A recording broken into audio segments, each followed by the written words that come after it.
Nabi Daud diam-diam membuat baju besi dan dijual secara diam-diam, dan itulah yang dimakan kepada keluarga dan anak-anaknya. Inilah bagaimana Islam tidak melarang kita menjadi kaya. Islam hanya mengatur bagaimana kita menjadi orang kaya yang benar, sehingga kita menjadi manusia kaya yang sebenarnya sejak di dunia, dan pahala yang tinggi kelak di sisi Allah Subhanahu wa taala. Amin Allahumma. Yang terakhir, poinnya mungkin ini bahasan perlu seminar lagi, tapi saya ingin mengenahkan 4 poin penting ketika seorang muslim menjadi wirausahawan. Biarlah mereka yang di luar Islam melaksanakan penipuan dan semacamnya dan seterusnya. Nabi sudah mencontohkan bagaimana kita membuat pasar, sangat mementingkan ekonomi. Baginda Rasulullah Muhammad SAW sehingga membangun masjid hampir bersamaan dengan pasar. Nabi mengawasi pasar sahabat, jangan nakal dalam timbangan, jangan menipu orang lain, sampai Nabi mengancam, man rasyana falaysa minna. Siapapun yang menipu dalam perdagangan, wirausaha dan semacamnya, dia tidak akan pernah saya akui sebagai umatnya. Ini yang ditekankan oleh Islam. Makanya ulama menyimpulkan, kita jadi wirausaha, bedakan dengan orang-orang luar Islam. Biarkan mereka melaksanakan riba, biarkan mereka melaksanakan penipuan, biarkan mereka mempunyai tujuan duniawi dan semacamnya. Orang Islam harus beda. Yang pertama harus tauhid. Tauhid ittihad, apa? Bersatu, kompak. Ini sebenarnya yang sering, masih minim sekali di masyarakat Islam. Bahkan di Madura, mohon maaf, mohon pada orang yang di toko, pas tetangga muka toko, kadang tetimo.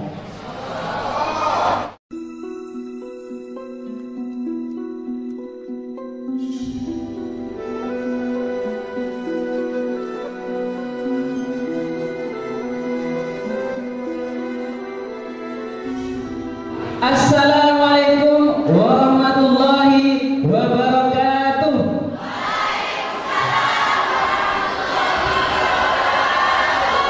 Alhamdulillah. Bismillahirrahmanirrahim. Alhamdulillahirabbil alamin.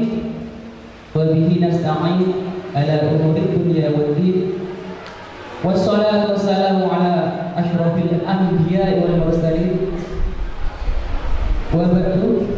Yang saya hormati Ketua STKPP Gerbangkalan, yang saya hormati segenap undangan baik dari dosen, dari alumni Lembaga Dakwah Kampus, Himpunan Mahasiswa Jurusan, Badan Eksekutif Mahasiswa, dan segenap undangan dari eksternal, baik itu Forum Silaturahmi Lembaga Dakwah Kampus Surabaya dan yang ada di wilayah Madura. Dan yang saya banggakan juga segenap peserta seminar nasional dan workshop dalam rangka memperingati Maulid Nabi besar Muhammad SAW dengan agenda Muslimpreneur 2016, menggagas generasi Muslim mandiri dan kreatif 2020. Pertama, kita ucapkan Alhamdulillah karena pada siang hari ini kita bisa menyempatkan waktu meskipun hanya 1 detik. Untuk apa? Untuk kita berubah. Untuk apa? Untuk kita lebih baik. Untuk apa? Untuk menggapai 2020 kita lebih baik daripada hari ini. Yang saya muliakan juga segenap narasumber, Bapak Kiai Haji Imam Mahsus, Ibu Dr. Hajah Nur Fabilillah, Magister Agama, dan juga rekan saya Ibu Warisatul Hasanah, Sarjana Ekonomi. Beliau adalah owner dari Batik Al-Waris yang sudah mendunia. Jadi Anda, para peserta yang datang ke sini itu tidak rugi, karena nanti akan ada seorang anak Madura, kelahiran Madura, yang produknya sudah mendunia, Amerika, Australia. Jadi tepuk tangan untuk kita semua ya. Jadi nanti akan ada pemaparan dari berbagai sudut pandang. Yang pertama dari sudut pandang Muslim, dari sudut pandang agama. Apakah yang pertama, Muslim itu boleh kaya? Yang kedua, dari sudut pandang akademisi, di sini ada Ibu Nur Fadilah yang menyampaikan dari sudut pandang akademisi. Beliau adalah dosen Universitas Islam Negeri Surabaya yang akan menyampaikan pengalaman beliau selama keliling Timur Tengah dan juga beliau menyelesaikan tugasnya dan nanti apa dan seperti apa mahasiswa di luar itu seperti apa.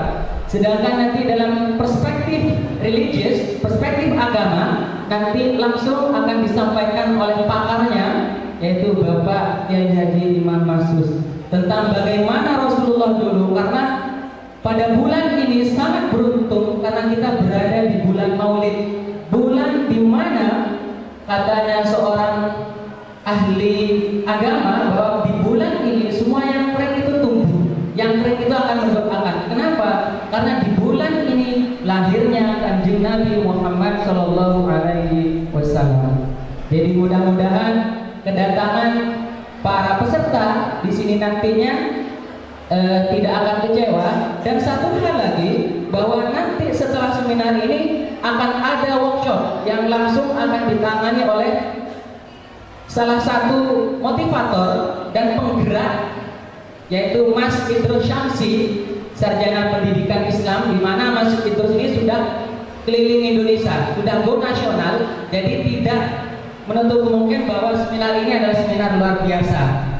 Meskipun hanya dengan 20.000 yang daftar 10 hari yang lalu ya, yang daftar kurang 1 minggu 25, yang daftar hari ini 35. Dan perlu kita semua tahu bahwa proyek hari ini, seminar ini dinamakan proyek malaikat. Nah, seperti yang disampaikan oleh ketua pelaksana, kenapa proyek malaikat? Karena Anda tahu bahwa semua acara ini semuanya adalah berdasarkan sedekah, berdasarkan infak. Semua narasumber yang diundang ke sini, kalau biasanya ada amplop, jadi mohon maaf Pak Yai dan Ibu, ini tanpa amplop. Jadi kita alhamdulillah semua tepuk tangan untuk itu.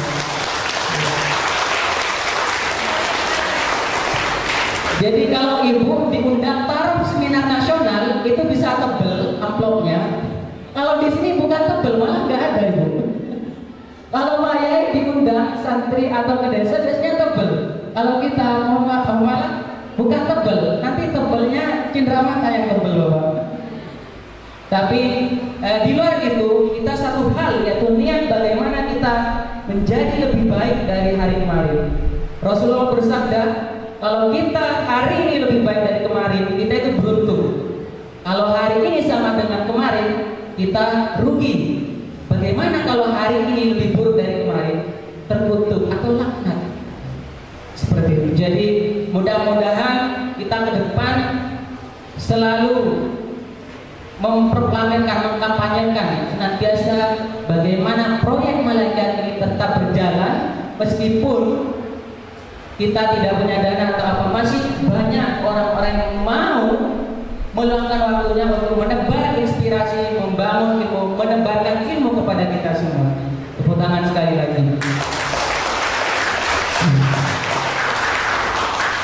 Untuk mempersingkat waktu, baiklah saya perkenalkan nama saya, mungkin sudah kenal semua.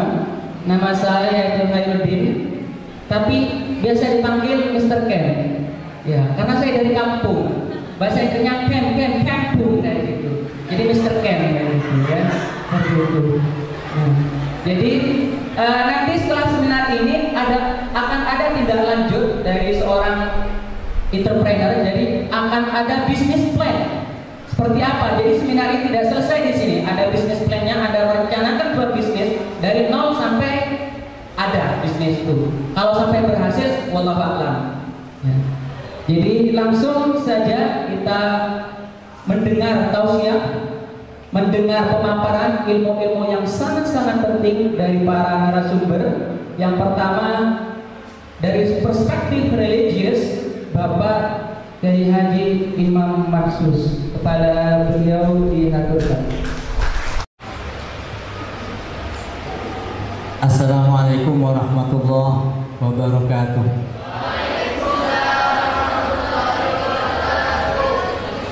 Bismillahirrahmanirrahim. Alhamdulillahirabbil alamin. Wa sallallahu wasallam ala sayyidina wa maulana Muhammadin wa ala alihi wa sahbihi ajma'in. Wa la hawla wa la quwwata illa billahil aliyyil azim.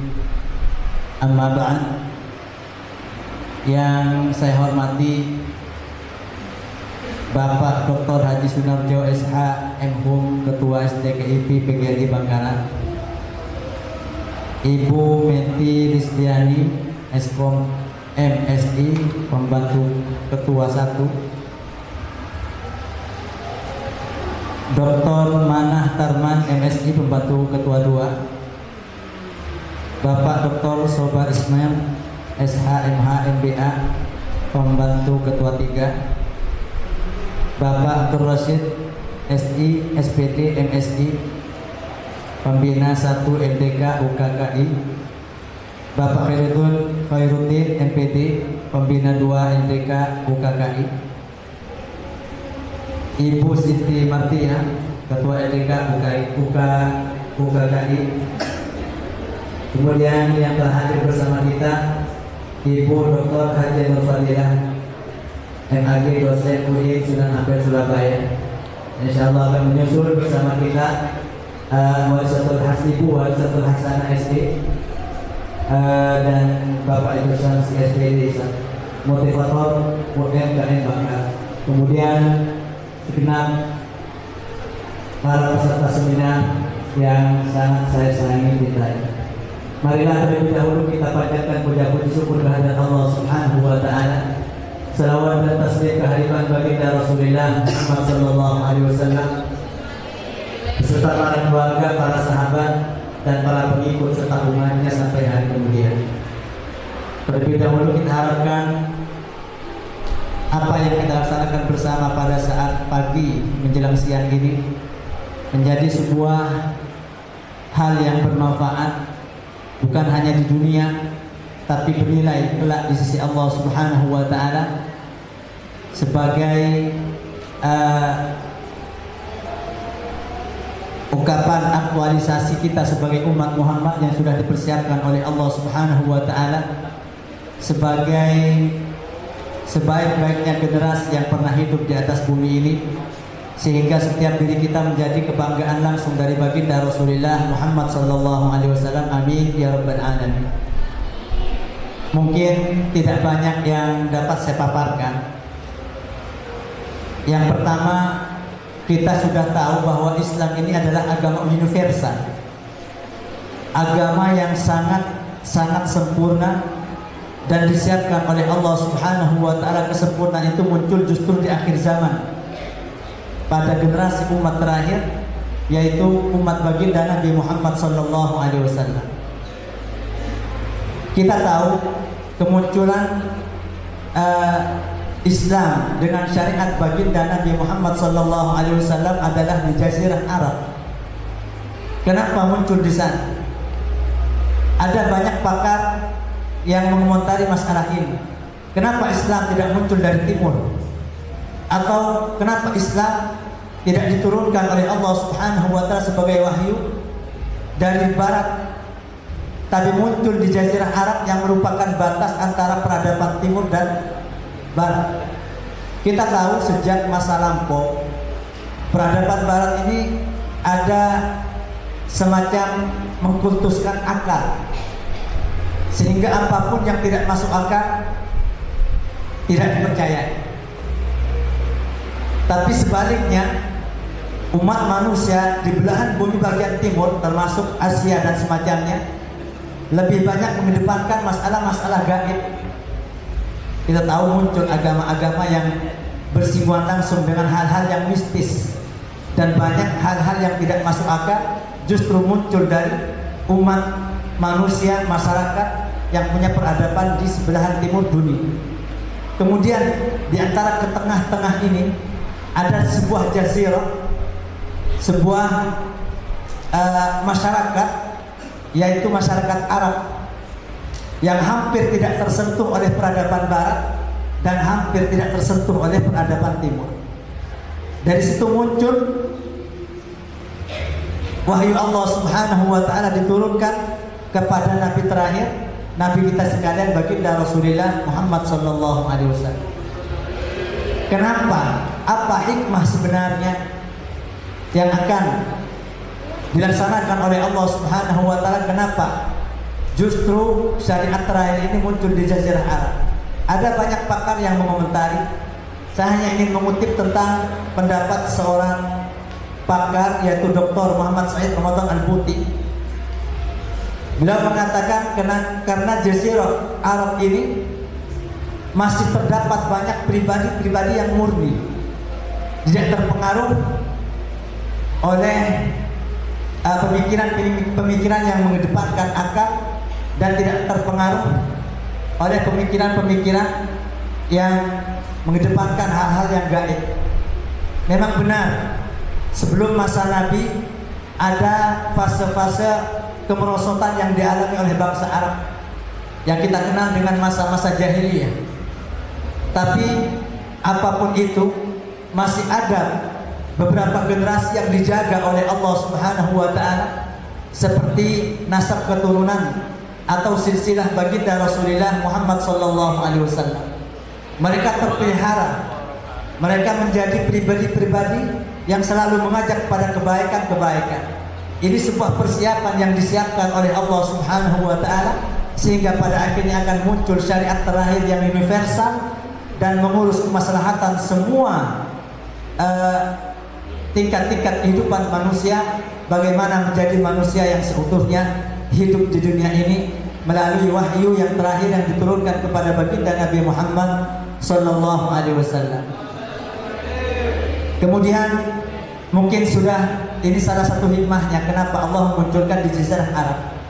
Dan ada persiapan-persiapan yang disiapkan oleh Allah Subhanahu wa taala, yaitu kemandirian orang Arab.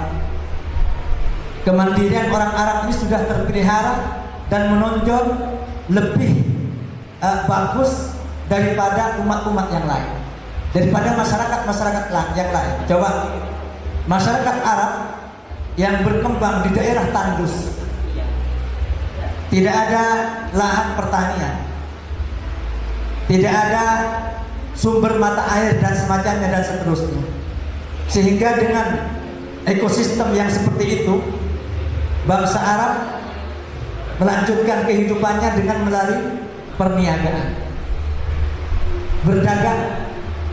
Ketika musim dingin, mereka pergi berbondong-bondong sampai 2 bulan, 3 bulan ke negara Yaman di selatan Arab, di selatan Mekah. Tapi ketika musim panas, mereka pergi ke daerah utara sampai ke Syria, ke Syam, ke Masjidil Aqsa dan semacamnya. Ini disinggung oleh Allah Subhanahu wa taala dalam surat Quraisy. Li'ilafi Quraisyin ilafi rihlatasy syita'i was-shayf walyabudu rabb hadzal baiti alladzi at'amahum min ju'in wa amanahum min khauf. Ini sebuah kebanggaan bagaimana sebenarnya Islam ini dipersiapkan oleh Allah Subhanahu wa taala kepada generasi yang mandiri dan tumbuh di daerah tandus yang tidak ada sama sekali bahan atau lahan untuk dan sulit untuk melanjutkan kehidupan seperti bangsa-bangsa lain. Dan ini sebuah gagasan yang sebenarnya disiapkan oleh Allah Subhanahu wa taala untuk kemunculan agama Islam ini. Makanya saya ingin menengahkan, sebenarnya kalau tema kita sekarang adalah menggagas generasi muslim, sebenarnya Allah Subhanahu wa taala sudah memberikan gagasan jauh malah sebelum kemunculan baginda Nabi Muhammad SAW. Bagaimana masyarakat Nabi ini dibentuk oleh Allah sebagai manusia yang mandiri dan bisa bertahan bahkan di daerah tandus sekalipun. Kita lihat bagaimana sejarah dari belahan bumi dunia, dari belahan bumi manapun ada pasar-pasar di negara Arab yang tiap tahun dikunjungi oleh masyarakat luas dari belahan bumi yang lain. Ada pasar Tukan, ada pasar Dhul Majaz. Ini berputar sampai 7 kali musim pasar yang dikenal oleh dunia. Bagaimana orang-orang Arab mempunyai pasar-pasar yang disinggahi oleh para peniaga dari belahan bumi yang lain. Ini yang pertama. Sehingga satu hal yang perlu kita lihat, bagaimana Nabi Muhammad SAW muncul di lingkungan yang sebenarnya sudah dididik untuk mandiri sejak kecil. Setelah muncul baginda Nabi Muhammad SAW, dalam sejarah kita sering mendengar sejak umur 10 tahun Nabi sudah sering dibawa oleh kakeknya untuk berniaga ke negeri Islam. Allahumma sholli ala Muhammad. Beda dengan kita. Terkadang kita kalau punya anak 5 tahun, 4 tahun duduk sama ayahnya di toko malah dilarang. Kamu jangan mikirin dagangan dulu, nak sekolah yang kita. Tapi ternyata Islam sebaliknya. Islam justru membuka lahan, membuka pintu yang luas bagaimana anak-anak kita sejak dini, meskipun asal tidak mengganggu kepelajarannya, tapi sejak dini satu persatu bagaimana diajar. Inilah agama Islam. Inilah agama yang mengajarkan kemandirian. Justru contohnya kepada nabinya sendiri, baginda Nabi Muhammad SAW. Umur 10 tahun beliau sudah dibawa kakeknya beratus-ratus mil ke negeri Syam untuk melihat bagaimana perdagangan orang-orang Arab. Ini yang pertama. Yang kedua, Nabi Muhammad SAW juga ketika tidak dibawa kakeknya menuju ke negeri Syam, beliau tidak berpangku tangan di Mekah. Kita juga lihat bagaimana para pakar sejarah menulis dalam catatan-catatannya, Nabi mengambil upah, mengambil upah untuk menggembala domba justru di masa-masa muda beliau. Kepada orang-orang kaya yang banyak dombanya, banyak gembalaannya di Mekah, beliau masih menyempatkan. Bahkan Nabi menyatakan tidaklah diutus seorang Nabi oleh Allah Subhanahu wa Ta'ala kecuali mereka pasti pernah menggembala domba. Seorang sahabat menyatakan, bahkan engkau wahai Rasulullah. Rasulullah menjawab, bahkan saya pun dulu sebelum diangkat sebagai utusan pernah menggembalakan domba. Ada poin menarik dalam menggembala domba ini. Kenapa Allah Subhanahu wa Ta'ala banyak memberikan kesempatan kepada para utusan untuk menggembalakan domba? Para ulama menyatakan karena paling sulit menggembala hewan ini adalah menggembala domba. Meskipun badannya kecil, tapi lebih sulit dengan sapi, onta dan semacamnya. Maka diperlukan kejelian khusus untuk seseorang yang menggembalakan domba. Mungkin di Madura ini tidak begitu jelas, tapi di Arab biasanya orang kaya itu punya domba 200, 300, 400 ekor. Dan yang menggiring hanya satu orang. Ini tiap hari. Bagaimana memasukkan ke kandang, mengeluarkan ke kandang, menjaga kelompok agar tidak bercerai-berai dan semacamnya dan seterusnya. Ternyata ini adalah sebuah latihan khusus yang ditakdirkan, digariskan oleh Allah Subhanahu wa Ta'ala kepada setiap nabi, bahwa para anbiya, para utusan akan mengembalakan umatnya menuju surga Allah Subhanahu wa Ta'ala. Ini yang pertama. Ini yang kedua. Kemudian gagasan tentang kemandirian dan kewirausahaan dalam Islam semakin tampak ketika baginda Nabi Muhammad SAW diangkat sebagai utusan.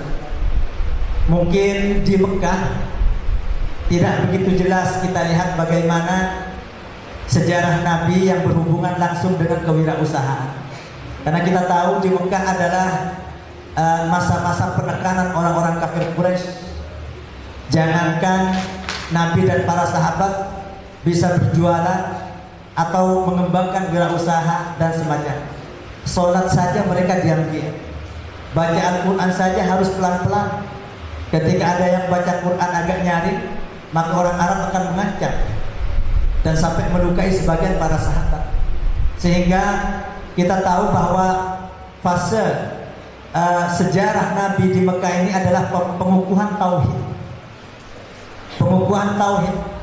Islam kalau diglobalkan itu berisi 3 peta. Yang pertama adalah akidah, yang kedua adalah syariat, yang ketiga adalah akhlak. Akidah ini banyak diturunkan perkara-perkara yang oleh Allah Subhanahu wa taala ketika Nabi dan para sahabat di Mekah dan mendapat himpitan dari orang-orang Quraisy. Sehingga mereka banyak diam dan bersembunyi. Kemudian syariah banyak ditekankan oleh Allah Subhanahu wa taala, juga disempatkan antara Mekah dan Madinah. Antara Nabi berada di Mekah dan pindah ke Madinah. Mulai setelah hampir pindah ke Madinah, diturunkan sholat, diturunkan peraturan puasa, bagaimana azan, bagaimana iktikaf di masjid dan semacamnya dan seterusnya. Kemudian yang terakhir adalah aspek akhlak. Aspek akhlak ini kalau digambarkan adalah hubungan sosial antara manusia, antara seorang dengan orang lain. Ini banyak dituangkan oleh Allah Subhanahu wa taala ketika Nabi sudah pindah di Madinah. Karena Nabi setelah pindah di Madinah dapat dukungan dari pihak Ansor, sahabat Ansor. Dengan leluasa baginda Nabi mulai membentuk bagaimana peradaban Islam untuk berkembang menjadi manusia yang seutuhnya, yang tidak melupakan akhirat dengan membuang keduniawian dan tidak melupakan keduniawian tanpa membuang akhirat. Nabi sudah mulai mengeluarkan logo-logo, mengeluarkan hadis, mengeluarkan semacam indikasi-indikasi kepada para sahabat. Setelah pindah ke Madinah, ketahuilah wahai sahabat bahwa sebaik-baiknya manusia khairun nas man lam yada' dunya di akhirati wa lam yada' akhiratahu li dunya. Ketahuilah bahwa sebaik-baiknya manusia yang dicintai oleh Allah adalah mereka yang tidak membuang akhiratnya karena urusan dunia dan tidak membuang urusan dunia karena urusan akhirat. Ini mulai disebarkan oleh baginda Rasulullah Muhammad sallallahu alaihi wasallam. Coba bayangkan apa sebenarnya yang dilakukan oleh Nabi setelah pindah ke Madinah. Mungkin banyak yang dengar beliau pertama kali bangun masjid, tapi sebenarnya ada 3 hal yang sangat vital. Dan ini merupakan tonggak sejarah bagaimana kita menjadi muslim yang mandiri. Nabi setelah sampai ke Madinah dan bebas dari belenggu tekanan orang-orang Quraisy kafir Mekah, melaksanakan 3 hal. Yang pertama seperti yang kita dengar, yang sering kita dengar dari ceramah-ceramah para ulama, beliau langsung membangun masjid pertama di pinggiran kota Madinah yang dikenal dengan Masjid Quba. Beliau sendiri juga mencontohkan kepada para sahabat kemandirian dalam membangun masjid. Beliau juga yang mengangkut batu, tolong-menolong dengan para sahabat. Sampai ada sebagian banyak sahabat hampir menangis. Wahai Rasulullah, istirahatlah, kami yang akan membangun masjid ini. Tapi apa jawab Nabi? Aku tidak lebih, aku tidak butuh kepada pahala yang disiapkan oleh Allah Subhanahu wa taala dalam membangun masjid ini. Biarkan aku mengangkut batu bersama kalian. Biarkan aku membangun masjid ini bersama kalian. Sampai Nabi membuka bajunya dan kotoran batu atau abu melekat ke dada dan perut beliau. Ini yang dicontohkan oleh baginda Nabi bagaimana seorang pemimpin bukan hanya berpangku tangan, tapi berbaur bersama pekerja yang di bawah. Sampai Nabi meletakkan batu pertama, kemudian yang kedua sebelah kanannya batu Abu Bakar, yang ketiga sebelah kiri kanannya lagi batu Sayyidina Umar bin Khattab. Kemudian Nabi selalu mendoakan sahabat Ansor dan para muhajirin. Dalam membangun masjid ini, Nabi selalu menyatakan Allahumma ighfir lil ansar wal muhajir. Allahumma inna aisyul akhirah waghfir lil ansar wal muhajir. Bahwa sesungguhnya kehidupan yang hakiki adalah kehidupan akhirat. Ya Allah, maafkanlah, ampunilah sahabat-sahabatku dari kalangan Ansor dan kalangan muhajir. Ini yang pertama. Kemudian yang kedua, mungkin tidak banyak yang tahu apa yang dilakukan Nabi, membangun pasar. Ini banyak yang belum dengar. Awal sebelum Nabi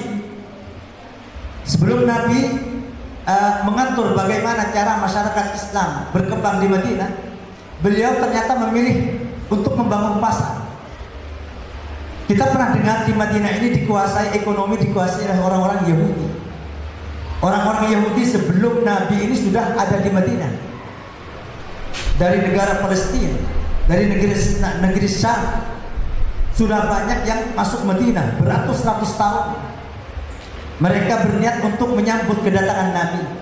Tapi ternyata setelah Nabi sampai di Madinah, mereka mengingkari kenabian baginda Rasulullah Muhammad SAW.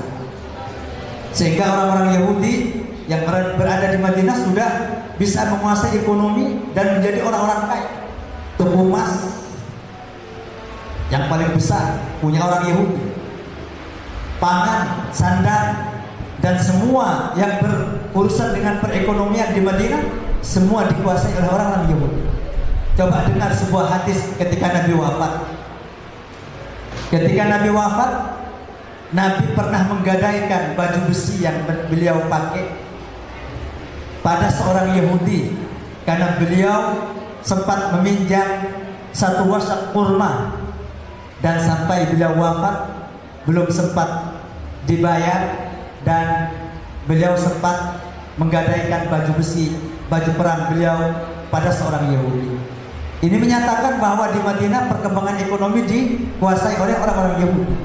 Dan kita tahu orang-orang Yahudi, orang-orang kafir tentunya sudah dalam mengembangkan ekonomi ini tidak memperhatikan etika, tidak memperhatikan moral dan akhlak, karena penanaman prinsip mereka sudah tidak sesuai dengan apa yang dibawa oleh baginda Rasulullah Muhammad SAW. Makanya Nabi terpancing.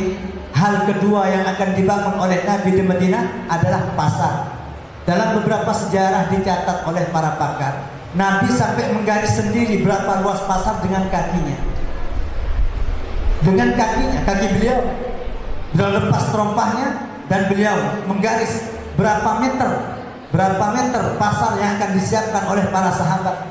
Dan Nabi setelah menggaris, bangunlah pasar sesuai garis ini. Semoga Allah memberikan barokah dengan perniagaan, perdagangan yang akan kalian lakukan. Coba bayangkan, Nabi tidak melepas pasar para sahabat.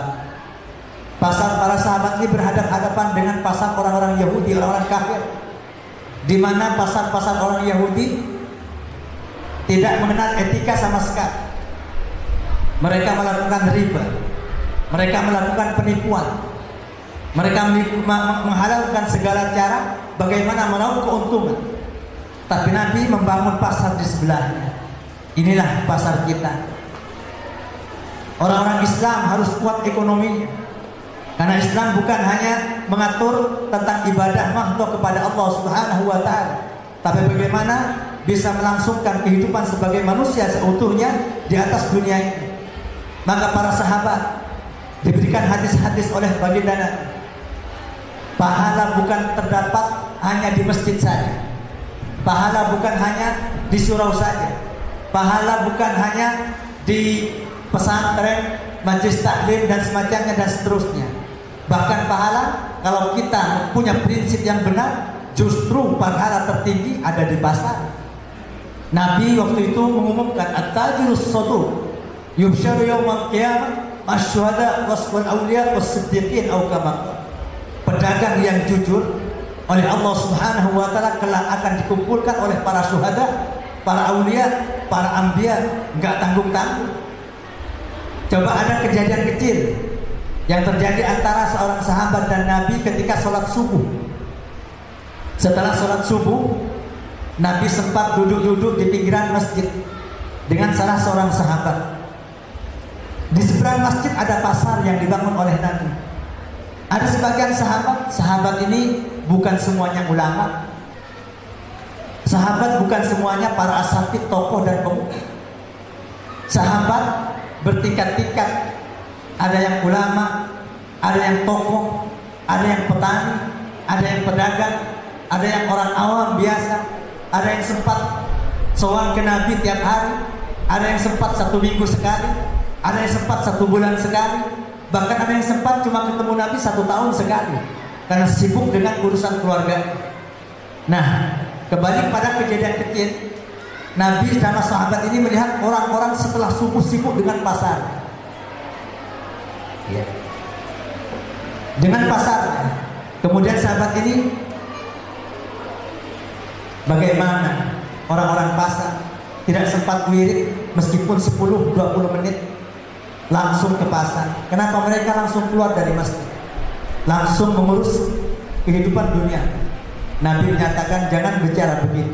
Demi Allah, ketika mereka yang sibuk di pasar setelah subuh itu hanya untuk punya niat untuk mendapat rezeki yang halal dan mencukupi kehidupan anak-anak dan istrinya di rumahnya, wallahi mereka tidak ada bedanya dengan mereka yang beribadah tidak keluar dari masjid selama 3 bulan. Allahumma sholli ala Muhammad. Hanya dengan niat dalam mencari dunia yang halal bisa sudah melampaui orang yang sudah tidak keluar dari masjid iktikaf 3 bulan. Ini sebenarnya yang ingin diketengahkan oleh agama Islam. Agama Islam tidak melarang kita menjadi kaya. Ada beberapa sahabat kaya raya, para aulia, para anbiya. Utsman ibn Affan adalah satu contoh sahabat yang kaya. Beliau pernah bersedekah emas seberat timbangan badannya. Ketika Nabi kekurangan dalam biaya dalam sebuah perang, beliau sempat bersedekahkan unta dengan talinya, dengan pelananya, dengan biayanya selama 3 bulan perang untuk pasukan 1000 unta. Sampai Nabi menyatakan Utsman sudah menyatakan orang yang akan selalu diampuni dosanya oleh Allah Subhanahu wa ta'ala. Makanya Nabi menyatakan Islam tidak melarang kita kaya.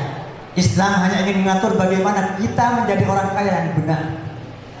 Islam bahkan menganjurkan, bahkan menyiapkan bahan untuk kita kaya. Coba bayangkan, dalam pembahasan ulama, dalam kitab-kitab kuning yang membahas sholat mungkin 10 lembar, membahas puasa mungkin 10 lembar, tapi membahas jual beli, sewa menyewa, bagaimana menjadi petani, bisa jadi sampai berpuluh-puluh lembar, bahkan beratus-ratus lembar.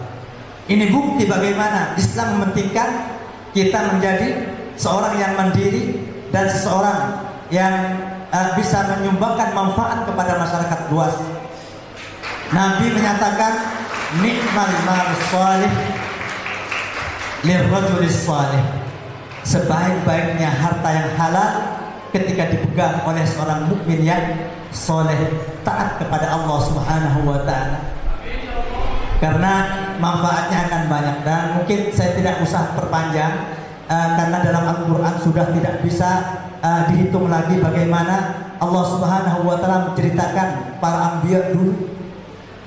Quran itu ada hukum, ada akidah, dan ada cerita-cerita nabi umat-umat terdahulu. Bahkan 2/3 dari Al-Quran adalah cerita-cerita. Bagaimana Nabi Adam, bagaimana Nabi Nuh, bagaimana Nabi Daud, dan seterusnya dan semacamnya. Kalau kita perhatikan kisah-kisah Al-Quran, ternyata semua Nabi adalah pekerja.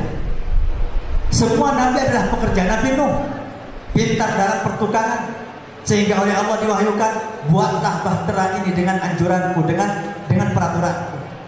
Nabi Daud adalah pembuat baju perang, penggagas pertama baju besi. Nabi Ibrahim adalah petani. Nabi Ismail adalah penggembala domba, peternak. Mungkin semua peserta bisa mencari tentang cerita-cerita para anbiya ini di Al-Quran. Tapi kalau kita teliti, semua para anbiya adalah pekerja keras. Bahkan yang jadi raja sekalipun pernah dipuji oleh Nabi. Seorang Nabi terdahulu yang ternyata meskipun raja, beliau tidak pernah makan dari gaji yang dihasilkan dari negaranya. Siapa dia? Nabi Daud alaihissalam. Nabi Daud adalah raja, tapi oleh Nabi disinggung dalam sebuah hadis bahwa Nabi Daud la yaqulu illa min amali yadihi. Nabi Daud diam-diam membuat baju besi dan dijual secara diam-diam, dan itulah yang dimakan kepada keluarga dan anak-anaknya. Inilah bagaimana Islam tidak melarang kita menjadi kaya. Islam hanya mengatur bagaimana kita menjadi orang kaya yang benar, sehingga kita menjadi manusia kaya yang sebenarnya sejak di dunia dan pahala yang tinggi kelak di sisi Allah Subhanahu wa taala. Amin Allahumma. Yang terakhir, poinnya mungkin ini bahasan perlu seminar lagi, tapi saya ingin mengenahkan 4 poin penting ketika seorang muslim menjadi wirausahawan. Biarlah mereka yang di luar Islam melaksanakan penipuan dan semacamnya dan seterusnya. Nabi sudah mencontohkan bagaimana kita membuat pasar, sangat mementingkan ekonomi. Baginda Rasulullah Muhammad SAW sehingga membangun masjid hampir bersamaan dengan pasar. Nabi mengawasi pasar sahabat, jangan nakal dalam timbangan, jangan menipu orang lain, sampai Nabi mengancam, man ghasyana falaysa minna. Siapapun yang menipu dalam perdagangan, wirausaha dan semacamnya, dia tidak akan pernah saya akui sebagai umatnya. Ini yang ditekankan oleh Islam. Makanya ulama menyimpulkan, kita jadi wirausaha, bedakan dengan orang-orang luar Islam. Biarkan mereka melaksanakan riba, biarkan mereka melaksanakan penipuan, biarkan mereka mempunyai tujuan duniawi dan semacamnya. Orang Islam harus beda. Yang pertama harus tauhid. Tauhid ittihad, apa? Bersatu, kompak. Ini sebenarnya yang sering masih minim sekali di masyarakat Islam. Bahkan di Madura, mohon maaf, mohon pada orang yang di toko, pas tetangga muka toko, kadang tetimo. Ini yang nggak ada di kita. Coba di luar Islam, saya nggak mau nyebut etnis apa itu pun, etnis apa itu. Nah, apa boleh kalau sudah satu etnis, ada yang buka usaha kecil dibantu, diberi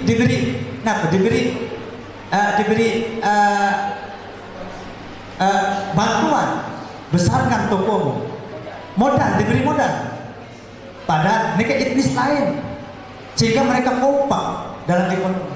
Nah, ini yang pertama, ittihad. Ini yang pertama, ittihad, bersatu. Ini yang ditekankan, bantu usaha-usaha mereka yang kecil. Kedua, harus seimbang. Keseimbangan dalam hal ini adalah adil. Jangan membedakan siapa yang melakukan transaksi kepada kita.